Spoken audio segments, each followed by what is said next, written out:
Bueno, lamentablemente la caída de hombres y mujeres por asuntos morales de un tipo o de otro ha sido algo que desafortunadamente aún la misma Biblia nos deja el testimonio de tales caídas. Desde el principio, la primera persona que cayó fue el mismo Adán y Eva, y esa caída se produjo en un momento cuando ellos dejaron de confiar en la veracidad y fidelidad de la palabra de Dios para confiar en una sabiduría y en una verdad que otra persona, en este caso Satanás, haciendo uso de la serpiente, le había comunicado.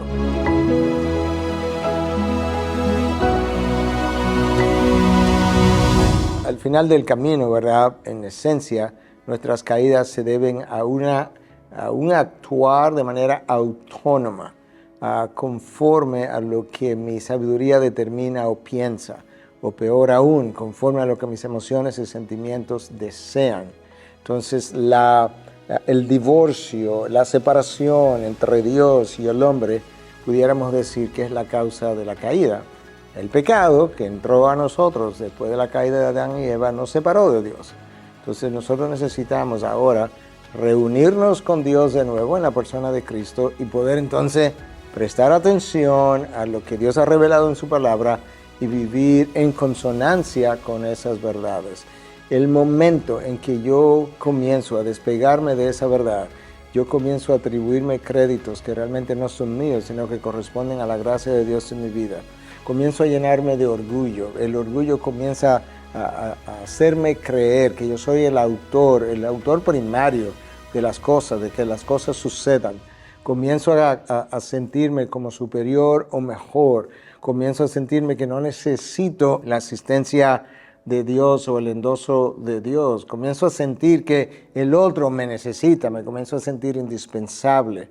Todo eso va a contribuir enormemente a estas caídas. Pero al final del camino, las caídas se deben, por un lado, al pecado que ya reina en nosotros. Por otro lado, las atracciones, las tentaciones que el mundo tiene. Y por otro lado, fuerzas del mundo de las tinieblas que nos tientan continuamente, como la palabra revela. Tenemos una lucha contra nosotros mismos, contra el mundo y contra Satanás. Sin embargo, aún en medio de esa lucha, otros han sabido triunfar. ¿Cómo lo han hecho? En dependencia del Espíritu de Dios, en obediencia a la revelación de la palabra. Y cuando eso no está, cuando esa dependencia del Espíritu, cuando la obediencia a la palabra no está, es cuando nosotros comenzamos entonces a desviarnos. Y cuando nos desviamos, nos alejamos. Y cuando nos alejamos, ahí entonces ya estamos expuestos a las caídas y es cuando estamos expuestos a tropezar, porque no tengo luz. Y la luz de la palabra, la luz que el Espíritu de Dios puede traer a mi vida, es que puede iluminarme, por así decir, el sendero por donde debo trillar, para que yo pueda ver los obstáculos, pueda ver las piedras de tropiezo, pueda ver las tentaciones, pueda alejarme de ellos. Y las instituciones han caído porque están formadas por hombres y los hombres caen. Yo creo que lo que voy a decir ahora es algo importante que debemos reconocer. Nunca nadie ha caído externamente sin que haya caído primero internamente.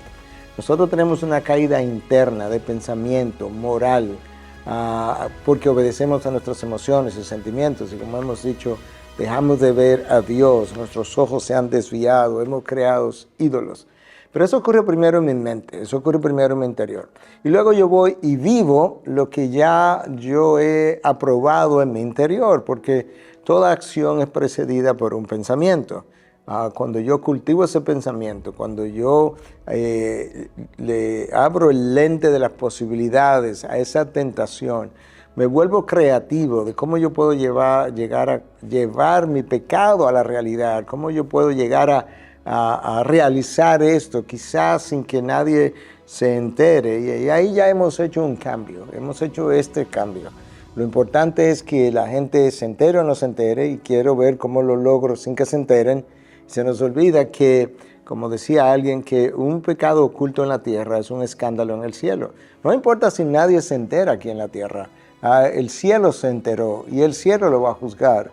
Y eventualmente ese Dios entonces podría responder para encender todas las luces sobre mí, para que yo sea descubierto, no porque Dios quiere destruirme, sino todo lo contrario, porque Dios quiere redimirme, rescatarme, y si Él no hace algo para intervenir en mi vida, entonces yo voy a ir a la completa destrucción. Esas consecuencias entonces son las que vemos en los momentos de caída, y esas son las consecuencias que vemos cuando las instituciones caen. Yo creo que eso nos da una idea general, resumida, de por qué caen los hombres y por qué caen las instituciones. ¿Cómo respondemos nosotros? Bueno, recordando que este es un mundo caído, compuesto de personas caídas, y que aquel que se crea que está firme, que se cuide de que no caiga, que fue el consejo del apóstol Pablo, y que podamos reconocer que si vamos a llegar hasta el final corriendo bien, tenemos que depender de ese Dios desde el principio hasta el final de la carrera.